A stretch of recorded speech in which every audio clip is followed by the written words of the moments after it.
December 22nd, 2022. Upcoming Memphis rapper Big Scarr, who was mainly known for his song So Icy Boys, who got signed to Gucci, passed away from prescription pain medication overdose. Big Scarr uncle said on the 22nd, Scarr was at his girlfriend's house where he passed away, but his uncle was confused on where he even got the drugs from. Big Scarr was only 22 and his family knew that he battled depression, but they didn't know how bad it really was. Even though Scarr was only 22, he went through so much.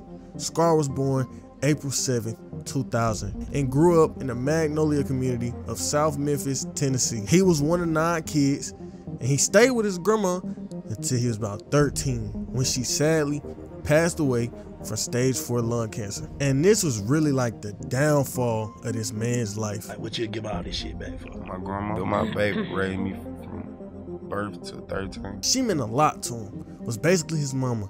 He said he used to pray every night that she would stay alive until he was around 22, which was sadly the age he passed away at. But he said this because he thought it would have been better on his mind, like easier for him to handle death since he was older. But later in the interview I just showed you, he said he realized he was wrong for thinking that, and that his grandma passing made him stronger as a man, helped him go about situations differently. And I think everybody can relate to that. I think everybody done had a bad situation happen to them, but it eventually turned into a blessing by making you stronger as a person or just making you think about things differently. But after his grandma passed, it hit him real hard. He didn't know what to do. He was so lost. He just was doing anything. But she passed. He went and stayed with his pops, who he got real close with, and taught Scarr structure in life. But his grandma's passing did something to him. It changed everything for Scarr. And at age 15, he said he joined Great Street Crip and dropped out of school in the 10th grade for the streets. And Scarr said that was the best decision of his life. He said the streets taught him a lot. He felt like all he needed from school was to know how to read and count money. But after he left school to bang, he was on some hothead shit. And around that time in Memphis, down there, was big on stealing cars. So one day in 2016, him and his man stole a car. It was him, the bro, and some hoes in the back seat. They get on the road and start driving. They pull up to a light and it just turned yellow. And Scarr tried to rush through the light. But at the same time he tried to rush through the light, another car did the same and turned at the intersection while he was rushing through the light. And all he remembered was getting hit, waking up in the ambulance, and getting his clothes cut off of him. But soon after waking up, all his memory came back. And when this nigga first came back to consciousness, the first thing he said he was worried about was his teeth. This nigga was like, is my teeth straight? Is my teeth straight? That's all he was worried about at first. Until he really sat and thought about it. Until all his memory really came back. After he hit the other car, he flew through the windshield and his face landed on the hood of the car. And his face literally started to burn off, which scarred the side of his face, which is where he got the name Big Scarr from. And like I spoke about earlier in the video, that probably made his mental health so much worse. In 2013, his grandma passed away, and his grandma was everything to him. She raised him. It was basically like his mama. And that's not something that you could just get over in a few years. You know that was still affecting him. You know that's something that was always in the back of his mind. And just 3 years later, for him to get in a car accident that left him in the hospital and burned some of his face off, you know that had to put him in a worse mental space. That was probably the start of the depression that his uncle was talking about. But he eventually got past that car accident. And a few years later, he made the best decision of his life by starting a rap career. At first, he didn't want to rap. He was like, y'all, I'm not no rapper. I don't do this rap stuff. I don't know why y'all trying to get me to be a rapper. Like, this is not me. But everybody around him used to always say, bro, you got the rapper image. Like, if you rap, you gonna be good. It's gonna work for you. And so he listened. He started his rap career, and just a few months in, his career took off. He got lucky with how fast his music started to pop.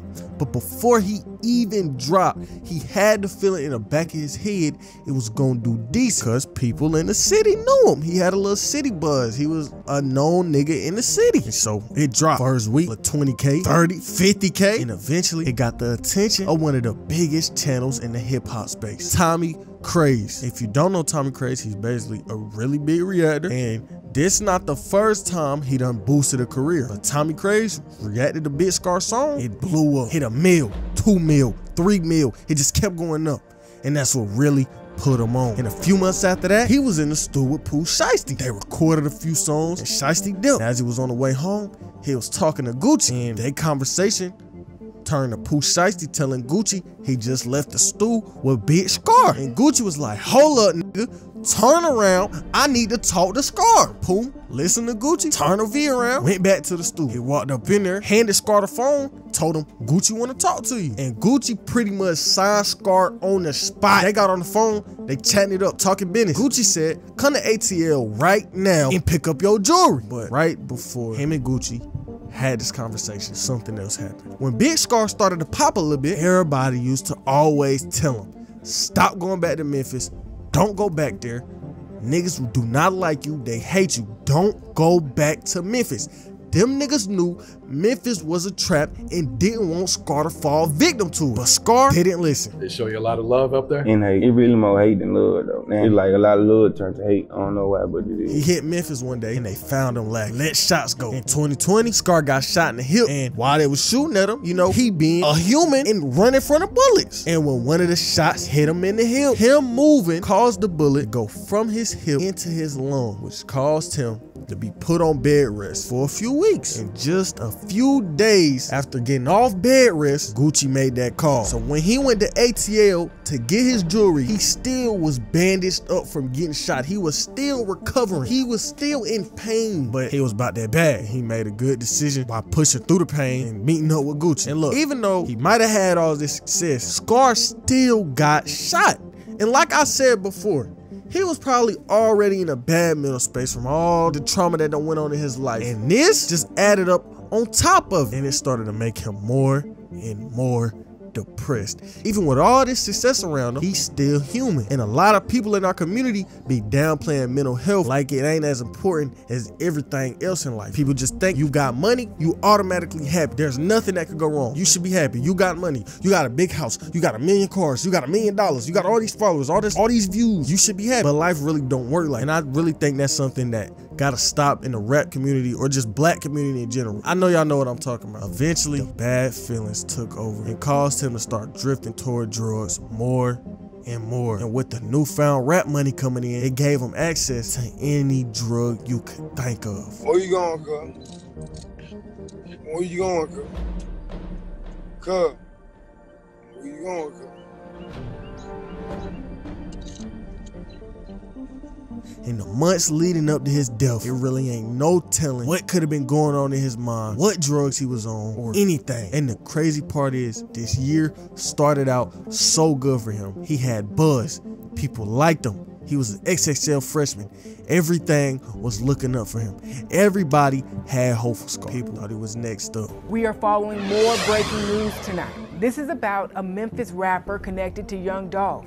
Rapper Big Scarr has died. This is what was posted by rapper Gucci Mane on his Instagram page. It shows a picture of Big Scarr along with the caption that reads, "This hurts. I'm going to miss you." This was another sad death for the music industry. Like I said in some of my past videos, the rap game is probably one of the most dangerous places to be. So many rappers pass away, whether it be from drugs, stupid violence, or just anything. But what I can say is make sure you always checking in on your folk. You don't never know what they're going through. Rest in peace to Big Scarr.